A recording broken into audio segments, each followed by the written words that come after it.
పంచభూతములు 5. ఈ 5 కూడా ఏంటంటే పృథివీ వ్యాప తేజో వాయురాకాశం. అంటే పైనుంచి కింద పడ్డాం. కేసు, తర్వాత వాయువు అంటే ఎయిర్,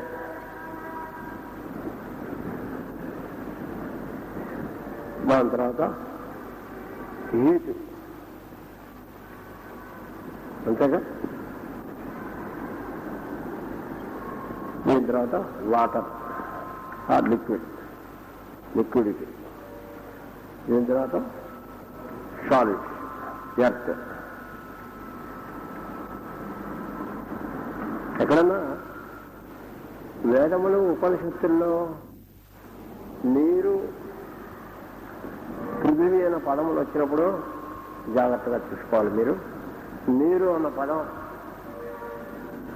పదానికి అర్థం ఆపస్సులు అని వస్తుంది సంస్కృతంలో. ఆపస్సులు అంటే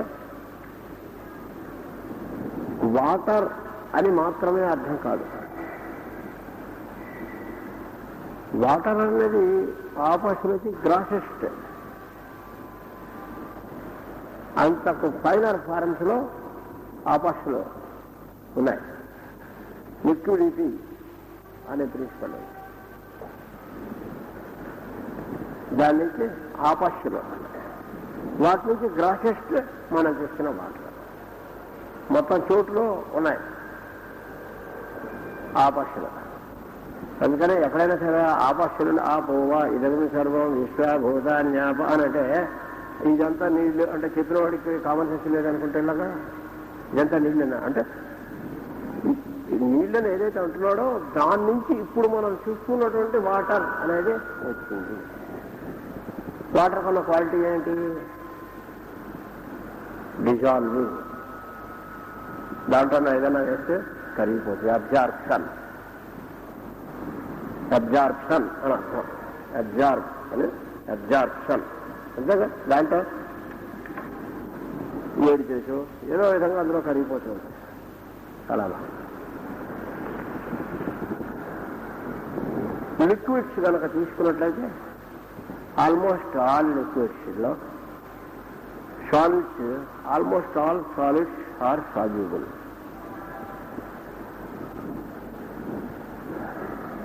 కనుక నీటికి ఉన్నటువంటి క్వాలిటీ ఏంటంటే అబ్జార్ప్షన్, దాంట్లో కరగుట.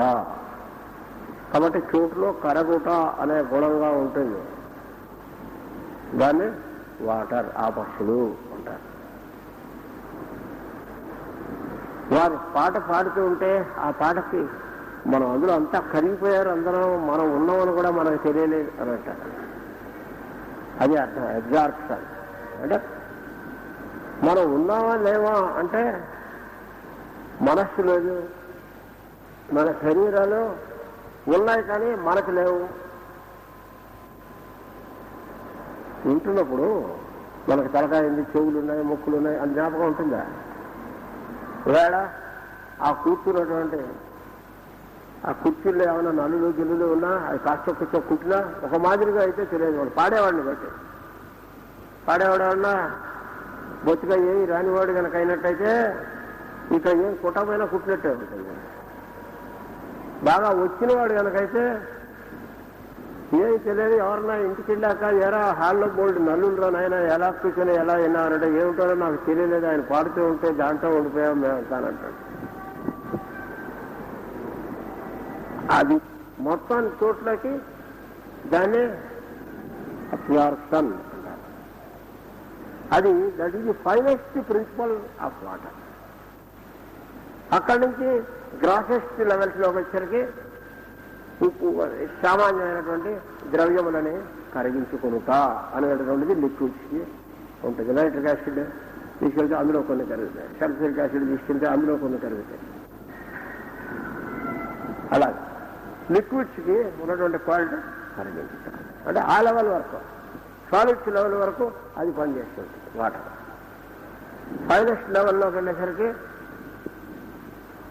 అంతవరకు ఉన్నటువంటివన్నీ కూడా అంటే up to mind and ego principle వరకు ఎక్సెప్ట్ అయామ్, అది కూడా మనకు తెలిసిన అయామ్ డిజాల్వ్ అయిపోతుంది. ఎందుకంటే మనకు తెలిసినటువంటి అయామేమో పర్సనాలిటీ. కొంచెం జ్ఞాపకం పెట్టుకోండి. ఎందుకంటే మీకు నిన్న చదివిన గ్రంథాల్లోనూ వస్తాయి. పర్సనాలిటీ అంటాడు, ఈజ్ అండ్ పర్సనల్ లెవెల్ అంటాడు. Individuality, is and individual level అంటాడు. అంటే అర్థం ఏంటంటే పర్సనాలిటీ అంటే తను వాళ్ళు అనేటటువంటి మనస్తత్వం.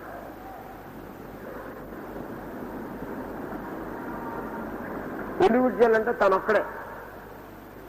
ఇంట్లో పిల్లలు ఏమైపోయినా పర్వాలేదు, మనం ఒక్కడం బాగుంటే చాలు.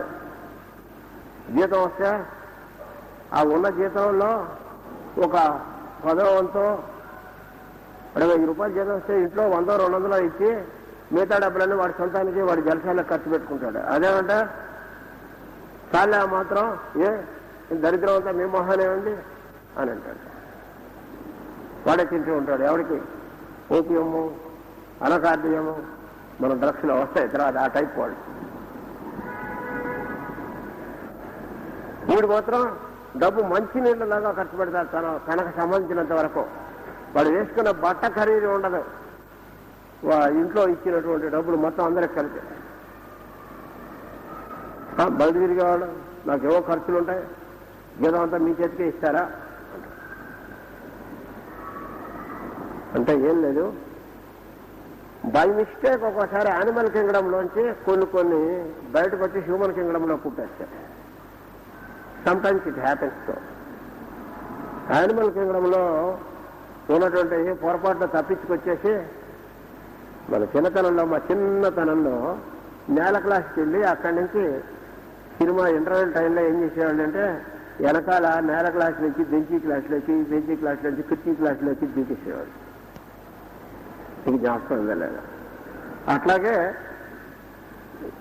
యానిమల్స్ లెవెల్ కూడా యానిమల్స్ ఏం చేసేవాళ్ళంటే sometimes they escape from the animal kingdom and take birth in human Kingdom.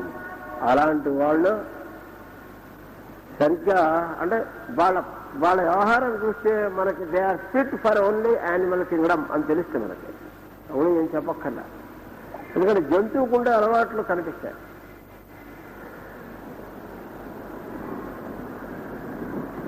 ఎలా అయితే జంతువుల్లో కూడా చాలా మంచి ఉంటాయో అలాగే ఆపోజిట్ కూడా ఉంటాయి. హ్యూమన్ కింగ్డంలో కూడా జంతువుల్లో పుట్టాల్సినటువంటి వీళ్ళంతా చూశారు కదా మీరు. మన హిస్టరీ చూస్తూ ఉంటే తెలుస్తుంది. అలా ఇలా అదే మధ్య వాడేవాడు, ఆఫ్రికన్ లీడర్ వాడేవాడు, వాళ్ళు కొంతమంది ఉన్నారంటే మనుషుల్ని అలాగా చిత్రహింసలు పెట్టిన వాళ్ళు ఉన్నారు చూడండి.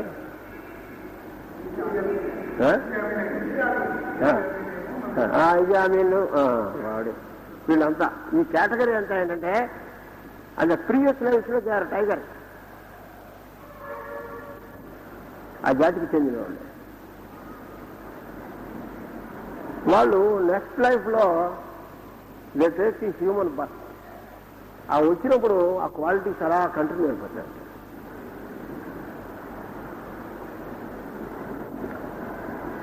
హ్యాపీ అంటే ఏం జరుగుతుందంటే ఒక్కోసారి కర్మ సంస్కారం కొన్ని జాతి మీద ఒక 60-70% కామన్ గా కొంత కర్మ న్యూట్రలైజ్ అవ్వాలంటే అప్పుడు ఇలాంటివి జరుగుతాయి.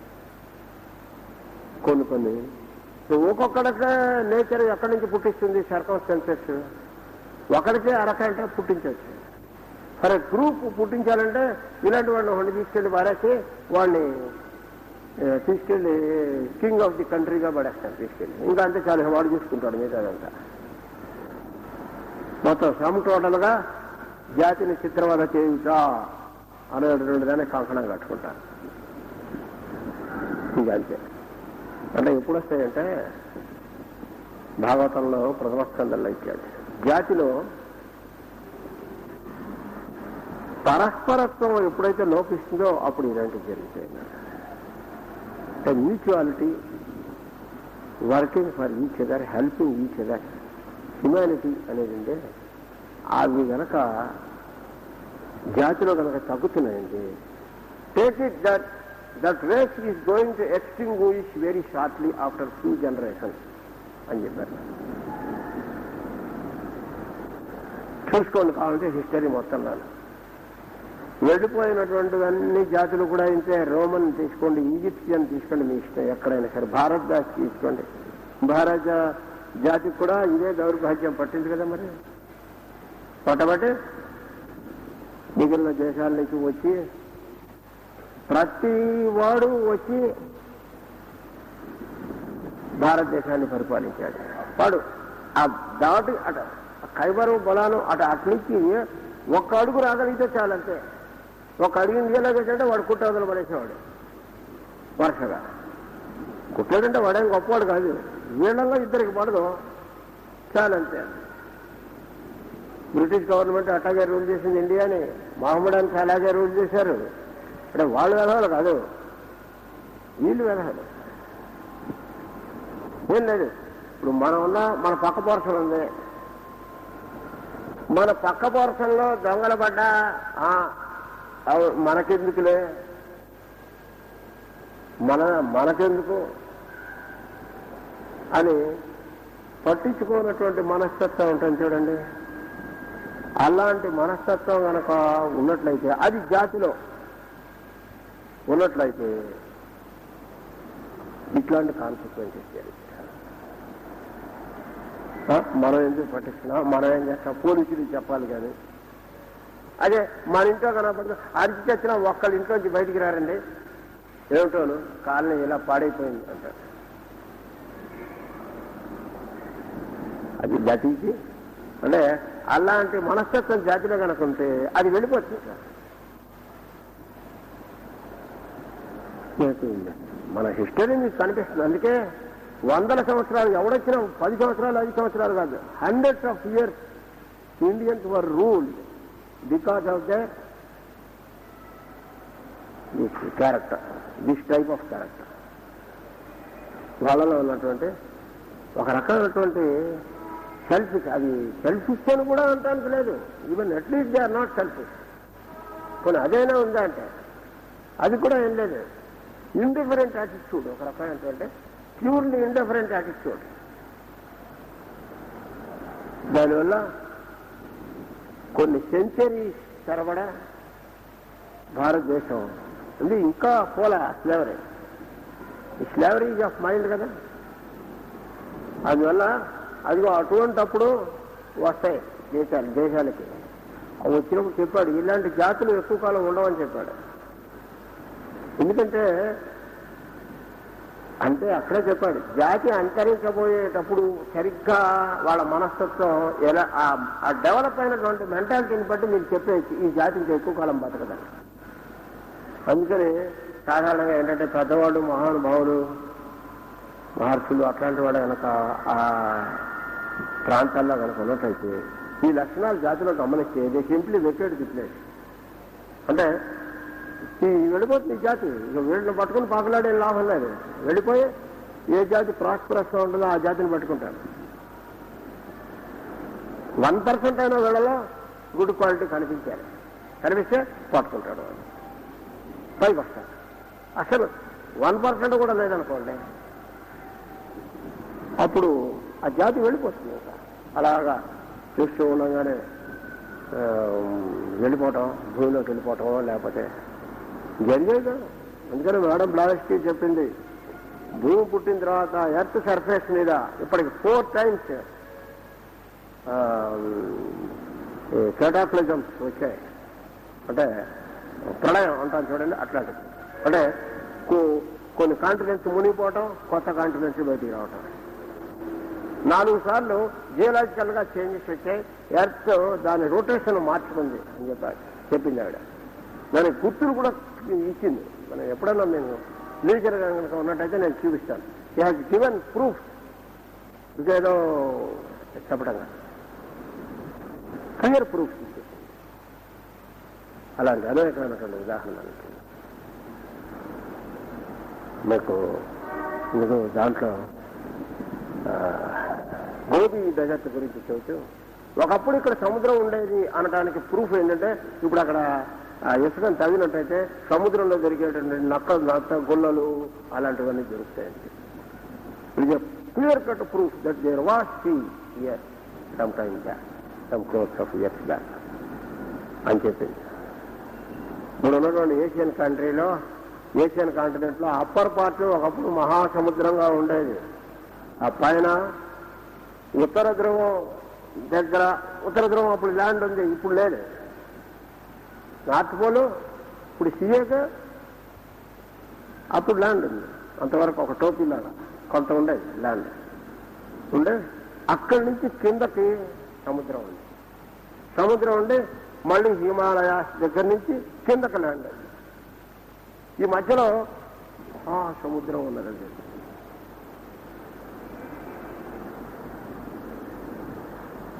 చాలా మొత్తం సముద్రం ఉండేది.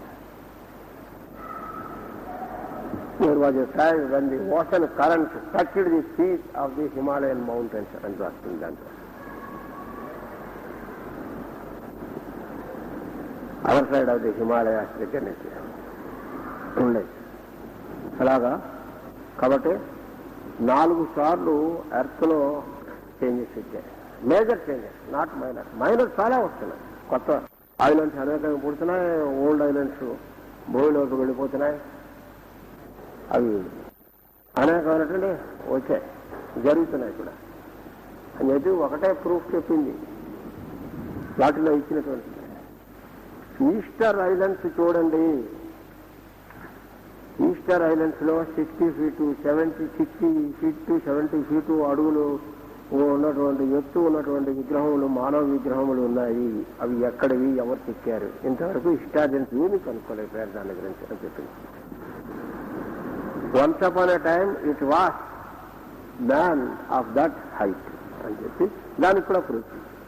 ఇది ఒకటి కాదు, మొత్తం ఎంటైర్ గ్లోబ్ మీద అయిపోయింది. ఎగ్జాంపుల్స్ చాలా అయిపోయింది. అక్కడి నుంచి ఆ తర్వాత 50 to 60 feet హైట్ ఉండేవాడు అప్పుడు మ్యాన్. దేవర్ కాల్డ్ లెమూరియన్స్. ఇప్పుడు జియాలజిస్టులు లెమూరియన్స్ అనే పేరు పెట్టినటువంటి ప్రాచీన మానవ జాతి ఒకటి ఉండేది భూమి మీద. అది 50 నుంచి సుమారుగా 60 అడుగుల ఎత్తు ఉండేవాడు.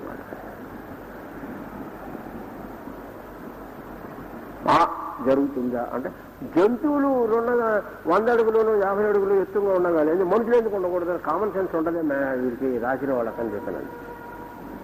జంతువులు ఉన్నాయి, నువ్వే చదువుతున్నావు కదా. ఈ రాక్షస బల్లని అది నేను చెప్పారు కదా.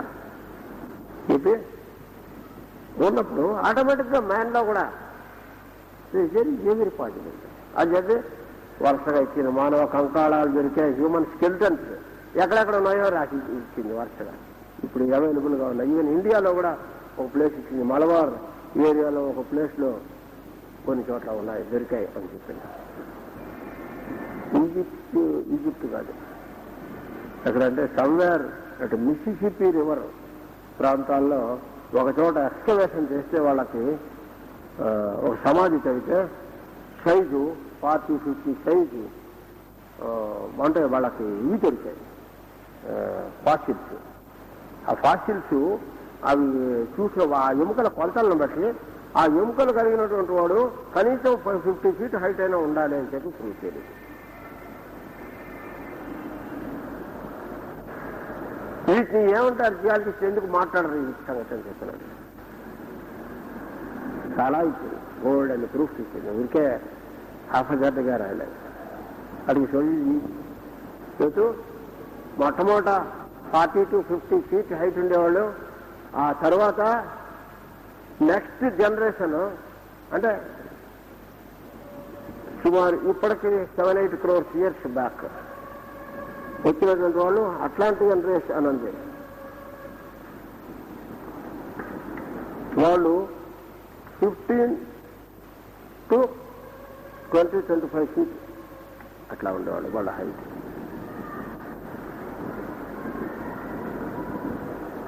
విద్యార్థి ఇప్పుడు అట్లాంటిక్ ఓషన్ ఉన్నటువంటి చోట వచ్చింది.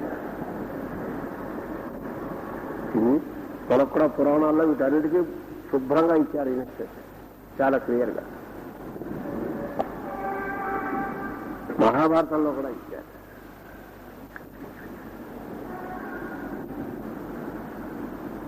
మహాభారతంలో ఒక చోట ఈయన పేరేంటి పరశురాముడు భూమి అంతా కూడా ప్రదక్షిణం చేసుకుంటూ వెళ్తున్నప్పుడు ఒక ప్రాంతం అప్పుడున్న భూమి అంటే ఇప్పుడున్న షేప్ కాదు, మొత్తం తలకాయలు రాజులు ఉన్నటువంటి తలకాయలు మొత్తం తరిగేసాక ఆ మొత్తం తిరిగాక ఒక చోట అయితే కొంత భావం మొత్తం సముద్రంలోకి వెళ్ళిపోయాక చాలా కాలంకి మళ్ళీ ల్యాండ్ తేలింది అని రాశాడు మహాభారతంలో ఇచ్చాడు చదవండి. అప్పుడు కాస్త తప్పించుకునే వాళ్ళు అక్కడ మిగిలిన ఖండాలకి వాటికి పారిపోయి అక్కడ పారిపోయి ఇక్కడ పారిపోయి చేస్తే ఆ తర్వాత వాళ్ళ నుంచి డెవలప్ అయింది సబ్సిక్వెంట్గా అని చెప్పి రాసుకొస్తూ దాంతో ఈ పాయింట్ మెన్షన్ చేశారు.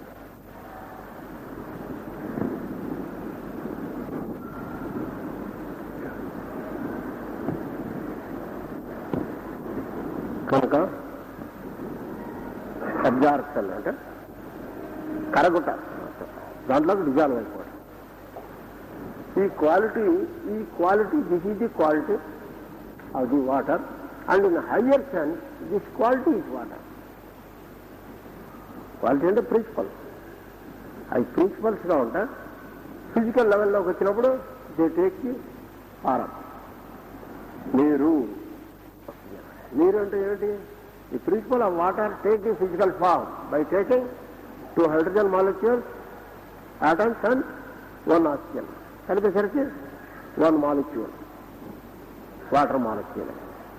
Because of the principle of water exist, this is possible. అంతేగాని వాటంతా అవేవో అలా 2 దోమలు పోతే అలా అతుక్కోలేదు. అటు అతుకులైతే 2 ఆక్సిజన్ ఐటమ్స్ అతుక్కోవచ్చుగా, ఒకటే ఎందుకు అతుక్కోవాలి? అలా ఏమో ఉండదు. దాని ప్రాపర్టీ అంటాడు. ప్రాపర్టీ అంటే ఏమిటో తెలియదు. మళ్ళీ వాటికి మీన్ బై ప్రాపర్టీ తెలియదు మళ్ళీ, దానికి నో ఆన్సర్. సరే అలా ఉంచాలి. ఎలక్ట్రాన్స్ ఏది అక్కడికైనా మళ్ళీ అదే క్వశ్చన్ వస్తుంది. అందువల్ల సరే అది అలా ఉంచండి.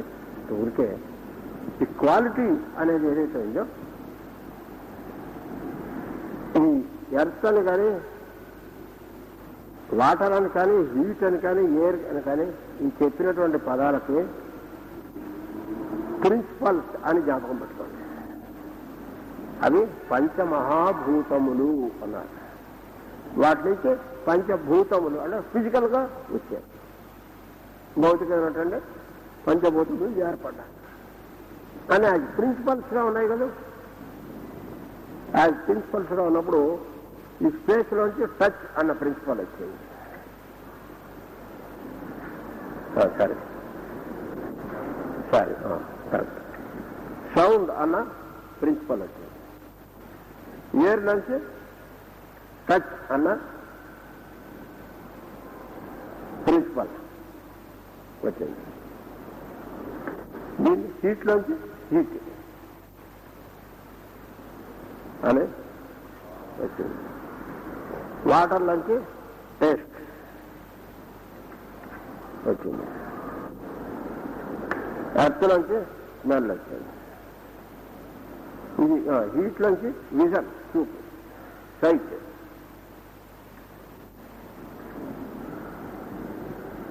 These are the 5 principles.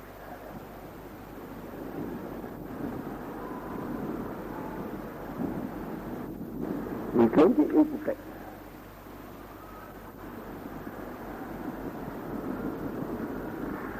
ఇక్కడ స్టార్ వస్తున్నాడు అనమాట. అందుకనే ప్రాచీనమైనటువంటి వీటిల్లో సింబల్స్ లో స్టార్ ఒకటి పవిత్రమైనటువంటి symbol. After triangle star is another symbol.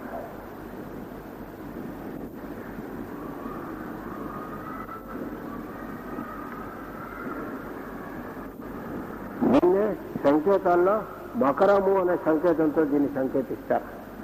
Makar రాశి గురించి చెప్పినప్పుడు అందుకనే యేసుక్రీస్తు పుట్టింది మకర రాశిలో. అప్పుడు వాళ్ళకి ఆ సెయింట్స్ కి కనిపించింది, ఆకాశంలో స్టార్ కనిపించింది. స్టార్ కనిపించి ఆ స్టార్ గైడెడ్ దెమ్ అని చెప్పించారు. స్టార్ అంటే అర్థం ఇక్కడ స్టార్ అన్నది symbolic. This is a star, 5 pointed star. వీటిలో టేస్ట్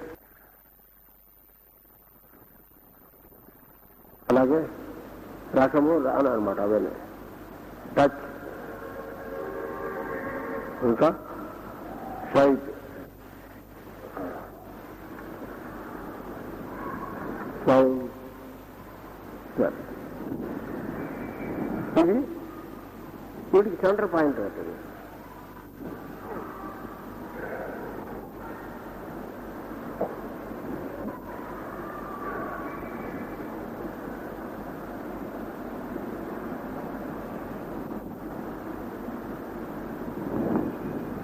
ఈ centre point it's called mind. ఎందుకని ఈ 5 కూడా మైండ్ సెంటర్ గానే ఆపరేట్ అవుతున్నాయి. ఇది లేకపోతే ఈ 5 లేవు ఉన్నాయా? లేకపోతే ఈ 5కి ఎగ్జిస్టెన్స్ ఏం లేదు, బికాజ్ ఆఫ్ ది మైండ్. ఈ మైండ్ ఉండబట్టి ఈ 5 ఉంటున్నాయి, లేకపోతే లేదు. కనుక మనస్సు అనేటటువంటిది వీటికి కేంద్రముగా చెప్పబడేను అన్నారు. ఇదే ఇంకో చోట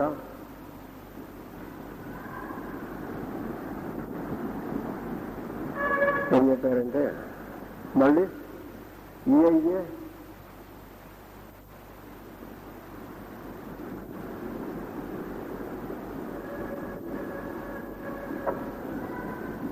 వేరే ప్రిన్సిపల్స్ కూడా వచ్చాయి. అవేంటి?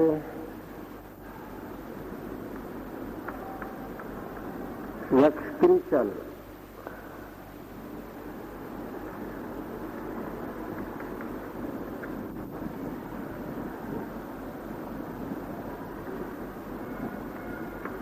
Reproduction,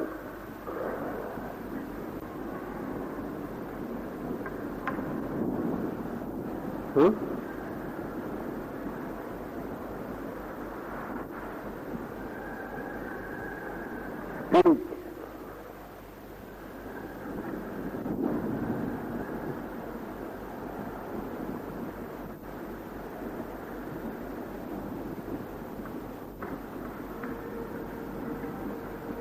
locomotion,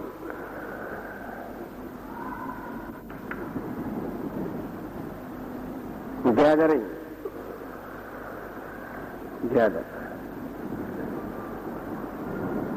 excretion, the principle of excretion బాడీలో పనిచేస్తాం. Through anus etcetera. The principle of reproduction through sex organs. The principle of speech, tongue. The principle of locomotion, movement, feet. The principle of gathering, hands. These are the 5 principles.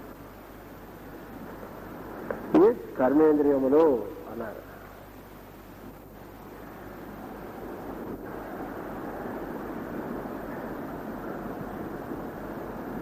ఇందాక ఇవి చెప్పినవి జ్ఞానేంద్రియములు, ఈ కర్మేంద్రియములు అన్నారు. అయితే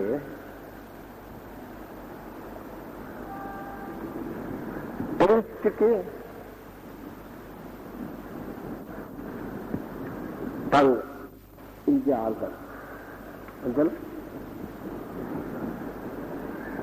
స్పీచ్కి కూడా టంగే ఆర్గన్.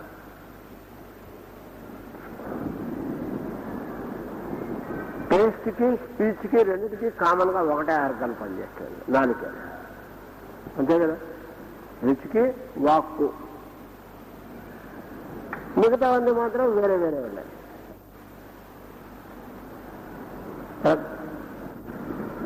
కాబట్టి this is represented by the geometrical figures like this.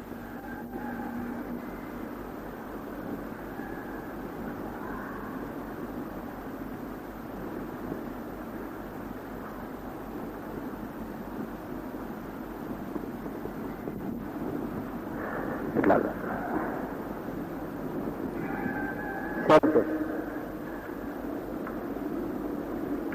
ఇట్లాగా యాక్షన్. ఒకటేమో కర్మేంద్రియములు, ఇంకోటి జ్ఞానేంద్రియములు. అవి ఇది common.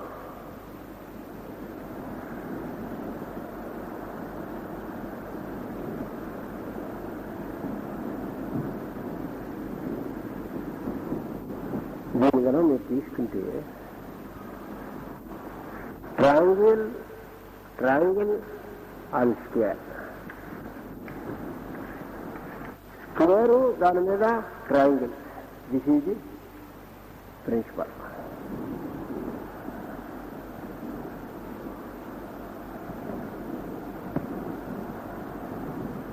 Square mounted by triangle.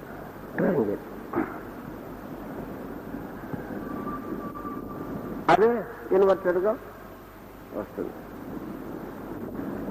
అందుకనే పెద్దలు ఈ ప్రిన్సిపల్ తీసుకొని కన్స్ట్రక్టెడ్ ది టెంపుల్ అన్నారు. టెంపుల్ కన్స్ట్రక్షన్ కి ప్రిన్సిపల్ ఇది. స్క్వేర్ ఉంటుంది. లెక్క ప్రకారం గర్భాలయం దేవుడు ఉండేటటువంటిది ఎప్పుడు కూడా స్క్వేర్ కట్టాలి. దానిపైన ఇట్లా వస్తుంది దేవుడు. అంటే క్యూబ్ యాక్చువల్గా మౌంటెడ్ బై ఏ పిరమిడ్. అంటే జియోమెట్రికల్ దాని సిగ్నిఫికెన్స్ చాలా ఉంది. పైనుంచి హయ్యర్ ఎనర్జీ, స్పేస్ ఎనర్జీ అలా తీసుకొస్తుంది ఇక్కడ. అందుకని స్క్వేరు, దానిపైన ట్రయాంగిల్, థర్డ్ డైమెన్షన్ కూడా కనుక యాడ్ చేసినట్టయితే pyramid cube. That is the principle of a temple అన్నాడు. అందుకని దేహో దేవాలయ ప్రోక్త జీవో దేవ సనాతన అని చెప్పాడు. The body is the temple, the man inside is the God అన్నాడు. అంటే అర్థం ఏంటంటే ఏం లేదు, నీ లోపల నేనని ఎవడైతే ఉన్నాడో వాడిని కూర్చొని ధ్యానం చేసి అదే దేవాలయం అన్నాడు. అది లేకుండా ఊరికే దేవాలయంలో కూర్చొని గంటలు కొట్టుకుంటూ కూర్చుంటే ఏముందో ఉంటుందంటే విజయానికి ఎంత వస్తుందో మనకి అంతే వస్తుంది. అందువల్ల ఇప్పుడు ఈ ప్రిన్సిపల్ ప్రాక్టీస్ చేసే ప్లేస్ అది. అక్కడ కూర్చొని చేయమన్నాడు, ధ్యానం చేయమన్నాడు. దానిపై ఈజిప్షియన్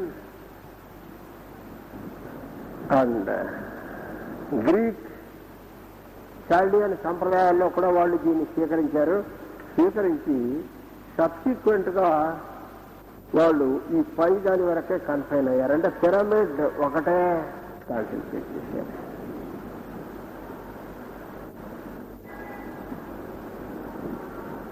పిరమిడ్ రిప్రజెంట్స్ అంటే దాని సింబాలిజం వేరే.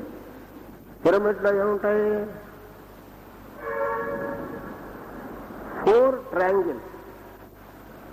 అంతే కదా. పిరమిడ్ లో 4 ట్రయాంగిల్స్ మీద ఉండదు. 4 సైడ్స్ 4 ట్రయాంగిల్స్. కాబట్టి each triangle 1, 2, 3, 3 into 4 equal to 12 represents year. Figures లో it represents the 12, number 12 దాని రిప్రజెంట్ చేస్తారు. pyramid significance.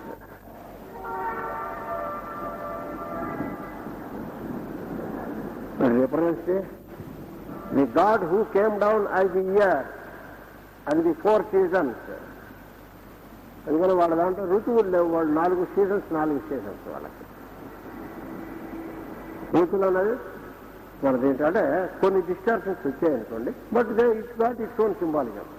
అవన్నీ ఉన్నవే, కొన్ని పోగొట్టుకొని కొన్ని మాత్రం అట్ట పెట్టుకున్నారు. అందువల్ల ఇయర్ అనేది 4 సీజన్స్. అది అంటే ఏంటంటే దీనికి ఈ క్యూబ్కి ప్రిన్సిపల్ ఏమిటో తెలిసిన 12 సిలబల్డ్ మంత్ర పుట్టింది. ద్వాదశాక్షరి మంత్రం అని అంటారు.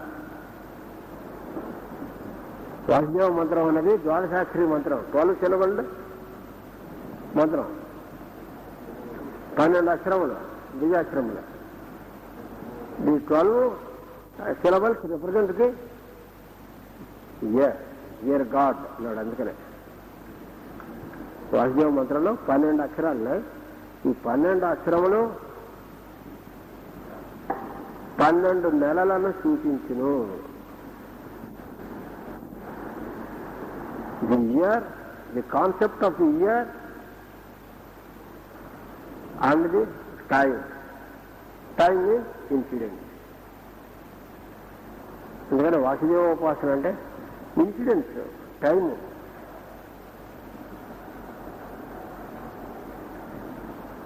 దానికి సంబంధించినటువంటి ఉపాసన వాసుదేవ ఉపాసన. 12 అందుకని ఏమన్నాడంటే ఒరే వాసుదేవ ఉపాసన చేయాలంటే సంవత్సర చక్రము వాసుదేవుడిది. అందుకని వాడి చక్రం అవుతుంది. అది సంవత్సర చక్రం ఇలా రొటేషన్ కదా. 1 రొటేషన్ కంప్లీట్ అయ్యేసరికి 1 ఇయర్ సూర్యుడి చుట్టూ భూమి తిరిగేటటువంటిది.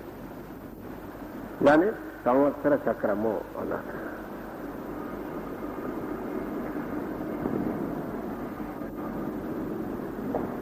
దాన్నే 12 into 2 కనుక చేసినట్టయితే పక్షములు 24 పక్షములు అన్నారు.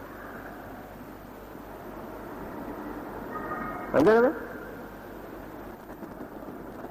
హాఫ్ అనమాట.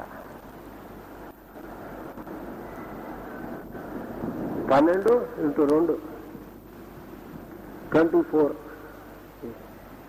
అన్నాడు. దీన్నే 24 అక్షరములతో కూడినటువంటి గాయత్రి మంత్రము అన్నాడు. టైంని 24 నుంచి 24 అవర్స్ తో కూడినటువంటి ఈ ప్రిన్సిపల్ ఆఫ్ ది డే. అందుకని 24 ఎందుకు చేయాలి? 94 ఎందుకు చేయకూడదు? 15 ఎందుకు చేయకూడదు? ప్రిన్సిపల్స్ ఏమైందంటే ఆ ప్రొసీజర్స్ అన్ని అట్ట పెట్టుకున్నారు. ప్రిన్సిపల్స్ పోయినా గాలికి. ఎవడన్నా అడిగి సమాధానం లేదు మనకి. 24 ఎందుకు అనుకోవాలంటే ఏం చెప్తారు? వాడు మెట్రిక్ అన్నట్టుగా పెట్టినట్టుగా దానికి కూడా మెట్రిక్ సిస్టమ్ పెట్టచ్చు కదా. 10 అన్నది కన్వీనియంట్, 10 into 10 డివిజిబిలిటీ ఉంటుంది. కాబట్టి రోజు మొత్తాన్ని 10 భాగములు, ఇంకో 10 అంతర్భాగములు ఇలా ఎందుకు చేయకూడదు? మెట్రిక్ సిస్టమ్ మన క్యాలిక్యులేషన్కి ఈజీగా ఉంటుంది. అట్లా కాదు. ఇక్కడ it's not its own symbol, purpose అది. ఎందుకంటే టైంని ఇలా డివైడ్ చేసుకుంటే, టైంని యూటిలైజ్ చేసుకునేటటువంటి మెథడ్లో there is a different way of ease and comfort. టైంని ఇలా డివైడ్ చేసుకోవడం అది వేరే వస్తుంది మనకి. యాస్ట్రాలజీలో ఒక పార్ట్ ఇది. 24 అవర్స్లో each hour is attributed for a particular purpose. 24 గంటల్లో ఈ అవర్లో ఏం చేయాలి? 7 planets In rotation and in turn, they rule every hour of the day. From today sunrise నుంచి రేపటి సన్రైజ్ దాకా హోరా అంటారు దాన్ని. ఇవాళ సూర్యోదయం నుంచి రేపటి సూర్యోదయం దాకా ఉన్నటువంటి భాగాన్ని మొత్తం మనం 24 పెట్టి కనుక డివైడ్ చేస్తే ఆ వచ్చేటటువంటి దాన్ని హోరా అంటారు. అది ఒక్కొక్క గంట ఒక్కొక్క ప్లానెట్ రూల్ చేసుకుంటూ పోతుంది. దాని ప్రకారం పనులు చేసుకున్నట్టయితే you will find how is the things can be done. సులువు అన్నాడు, అంతకన్నా ఏం లేదు. పనులు చేసుకోవడంలో సులువు, అక్కర్లేదని నేను ఇష్టం అన్నాడు. నేను అలాగా ఈ 24 అన్న డివిజను 24 గంటలు రోజునే 24 విభాగములు చేస్తే 24 అక్షరములు ఒక్కొక్క పార్ట్ ఆఫ్ ది డే 1 అవర్ని ఒక బీజముగా ధ్యానం చేసినట్టయితే 24 బీజములుగా ఈ 24 ప్రిన్సిపల్స్ గా వర్క్ చేస్తున్నటువంటిది ఒకటి ఉంది.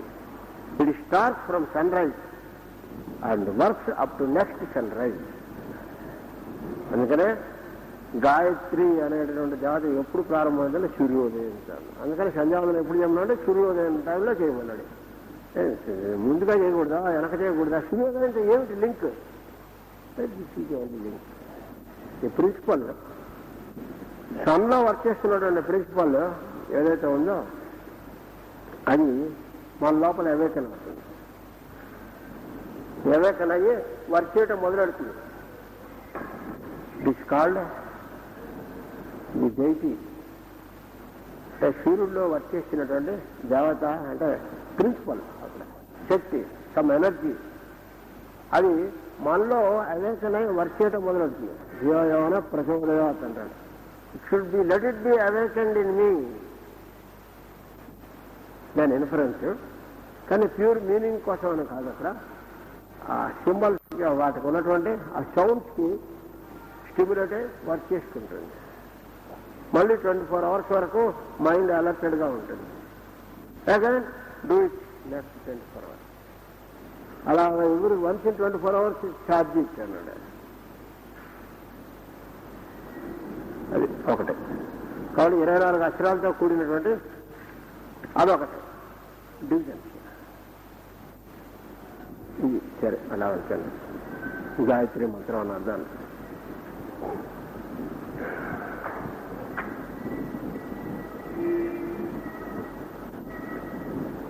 క్యూబ్ ఉన్నది చూడండి. ఈ క్యూబ్ ప్రిన్సిపల్, పిరమిడ్ యొక్క ప్రిన్సిపల్ క్యూబ్ కనుక దాన్ని 4x3 12 అనేటటువంటి సింబాలిజంకి సంబంధించినటువంటిది క్యూబ్. దాన్ని ఉపాసన చేయండి.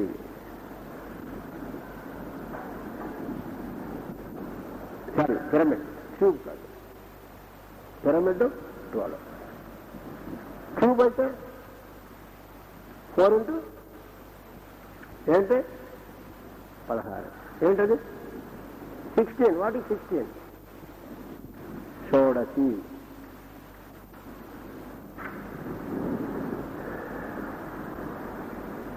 ఈ 16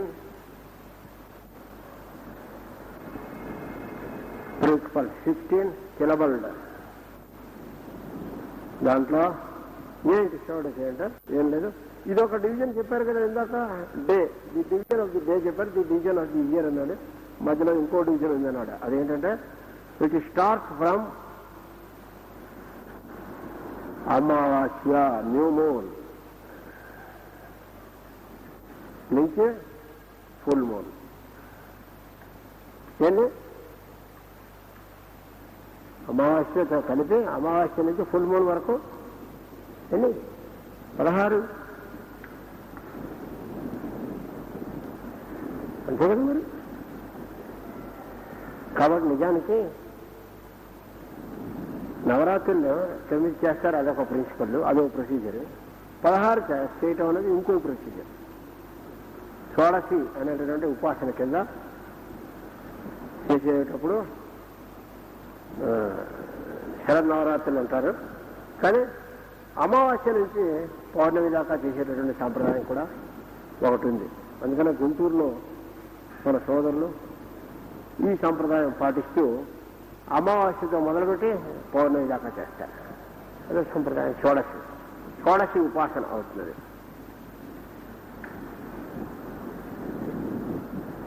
అదో ప్రొసీజర్. మామూలుగా అయితే దశమికి ఆపేస్తారు, నవమికి. అక్కడి నుంచి పౌర్ణమి దాకా కంటిన్యూ చేస్తారు. షోడశి అంటే ఇది ఒక ఉపాసన టైంలో. అమావాస్య నుంచి ఫుల్ మూన్ వరకు it represent all the stages of moon కదా.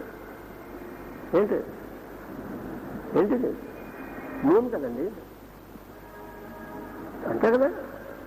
మూను దిస్ ఈజ్ మూన్ యొక్క principle. Different phases of the moon from 0 to full 16 phases. 15 plus అమావాస్య ఉంటుంది కదా. అమావాస్య కంప్లీట్లీ నిల్. అక్కడి నుంచి ఫుల్ మూన్ పౌర్ణమి.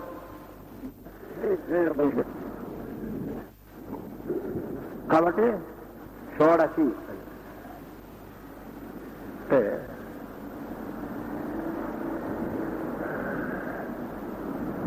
అవ్యక్తంలోంచి సృష్టి పూర్తిగా విస్తరించినటువంటి స్థితి. అంటే the complete and fullest expression of the creation. From nothingness to fullest expression. ప్రకృతి అన్నారు కదా. అక్కడ పైన ఉన్నప్పుడు హయ్యర్ ప్రిన్సిపల్స్ లో ఆయనే మూల ప్రకృతి, పరాదేవి అనే పేర్లతో పిలిచారు. పరావాకు, పరాదేవి, మూల ప్రకృతి మొదలైన పేర్లతో పిలిచారు. ఇక్కడికి వచ్చేసరికి మనకి సీజన్స్ లోకి, మన పక్షాల్లోకి, వీటికి వచ్చేసరికి ఇక్కడ మూన్ ఫేజెస్ కింద చంద్రకళలుగా చెప్పారు. అందుకనే షోడశి అయిన అమ్మవారి యొక్క స్వరూపం వర్ణించేటప్పుడు పైన చంద్రకళనే ధరించి ఉండెను.